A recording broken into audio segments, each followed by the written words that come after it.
அன்பான சகோதர சகோதரிகளே, அதிகால நேர வணக்கம். இன்றைய நாளுக்கான தேவனுடைய வார்த்தை சகரியா 4 அதிகாரம் 6 அப்பொழுது அவர் செருபாபேலுக்கு சொல்லப்படுகிற கர்த்தருடைய வார்த்தை என்னவென்றால், பலத்தினாலும் அல்ல, பராக்கிரமத்தினாலும் அல்ல, என்னுடைய ஆவியினாலேயே ஆகும் என்று சேனைகளை கர்த்தர் சொல்கிறார். இந்த வசனத்தை கேட்டுக்கொள்கிற தேவஜங்களை, தேவ பிள்ளைகளை, படிக்கிற பிள்ளைகளை, வாழை பிள்ளைகளையும் மனத பலத்தினால் அல்ல, தேவனுடைய ஆவியினாலேயே மட்டுமே காரியங்கள் வாய்க்கும் என்பதை வலியுறுத்துகிறது. செருபாபேல் தேவாலயத்தை மீண்டும் கட்டி எழுப்பும் போது ஏற்பட்ட சவால்களை கண்டு அஞ்சிய போது கர்த்தர் அந்த வார்த்தையின் மூலம் அவரை ஊக்குவிக்கிறார். இது கடினமான சூழ்நிலையில் தேவனை நம்புவதை கற்பிக்கிறது.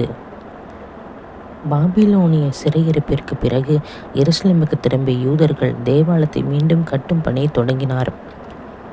எதிர்ப்புகள் மற்றும் மன குறைபாடு காரணமாக பணி தடைப்பட்டது.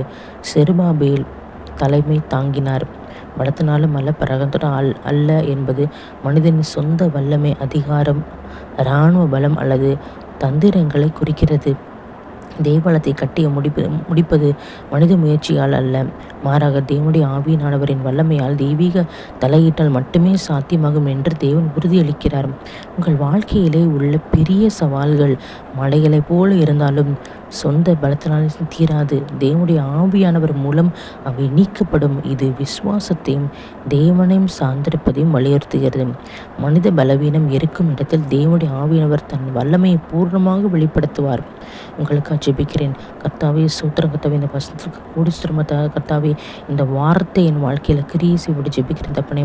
ஆண்டவரே, ஆவியானவரே தகப்பனே, நீர் தகப்பனே, எங்களுக்கு எவ்வளவு சவால்கள், எவ்வளவு பிரச்சனைகள், போராட்டங்கள், நிந்தனைகள், அவமானங்கள், தீர்க்கப்படாத பிரச்சனை எது இருந்தாலும் தகப்பனே, ஆவியானவரே ஆண்டவரே, உம்முடைய அபிஷேகத்தினால், உம்முடைய பலத்தினாலே தகப்பனே எல்லாவற்றையும் கட்டி நிறுவனமாக்கி தகப்பனே சிப்பா எல்லா காரியத்தையும் வாய்க்க செய்யுங்க ராஜா. ஆண்டவரே, தீராத பிரச்சனை தீர்த்துவிட உம்மால் மாற்றம்தான் முடியும் ராஜா. முடியாத கிடைக்குது, முடிக்கிற வல்லமை உம்மிடம் மட்டும்தான் இருக்குது ராஜா. நீங்கள் தகப்பனை ஆளுகை செய்யுங்க ராஜா, எங்களை ஆளுகை செய்யுங்க ராஜா. காரியத்தை வாய்க்க பண்ணுங்க ராஜா. மீட்பரும் ரட்சகர் இயேசு கிறிஸ்துவின் நாமத்தை ஜெபிக்கிறேன் என் ஜீவன் நல்ல பிதாவே. ஆமேன், ஆமேன், ஆமேன். கர்த்தருக்கு ஸ்தோத்திரம், ஸ்தோத்திரம், ஸ்தோத்திரம், ஸ்தோத்திரம், ஸ்தோத்திரம், ஸ்தோத்திரம், ஸ்தோத்திரம், ஸ்தோத்திரம், ஸ்தோத்திரம், ஸ்தோத்திரம்.